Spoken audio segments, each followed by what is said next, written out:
फिर चौथा पेज शुरू होता है।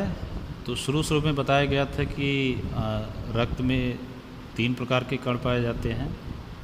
एक लाल रक्त कण जिनके बारे में बात हो चुकी, जिसे आरबीसी कहते हैं। दूसरा है सफ़ेद रक्त कण जिसे डब्ल्यूबीसी कहा जाता है। और तीसरा है बिम्बाणु जिसे प्लेटलेट कहा जाता है।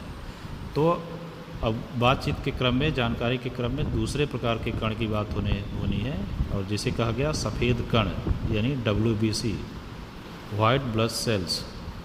तो डब्ल्यूबीसी को यहाँ पे पाठ में देखेंगे, पहली ही लाइन में लिखा है कि ये वीर सिपाही हैं, यानी हमारे शरीर के योद्धा हैं। जब भी कोई वायरस या बैक्टीरिया का अटैक शरीर पे की किसी भी हिस्से में होता है, किसी भी प्रकार के, तो ये डब्ल्यूबीसी यानी सिपाही एक्टिव हो जाते हैं और अपनी संख्या बड़ी तेज़ी से बढ़ा लेते हैं ताकि उनका मुकाबला कर सके। ये एक नेचुरल प्रोसेस है शरीर का कि डब्ल्यूबीसी अपनी संख्या आवश्यकता पड़ने पर जल्दी से बढ़ा लेता है ताकि बाहरी किसी भी वायरस या बैक्टीरिया का सामना कर सके।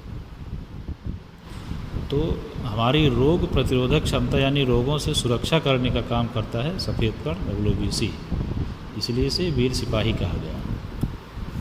तो इसीलिए कभी कभी शरीर गर्म होता है या डब्ल्यूबीसी की जांच होती है, अगर ज़्यादा है तो इसका मतलब हमारे ऊपर किसी वायरस या बैक्टीरिया का अटैक हुआ है। तो इस प्रकार से ये डब्ल्यूबीसी के बारे में।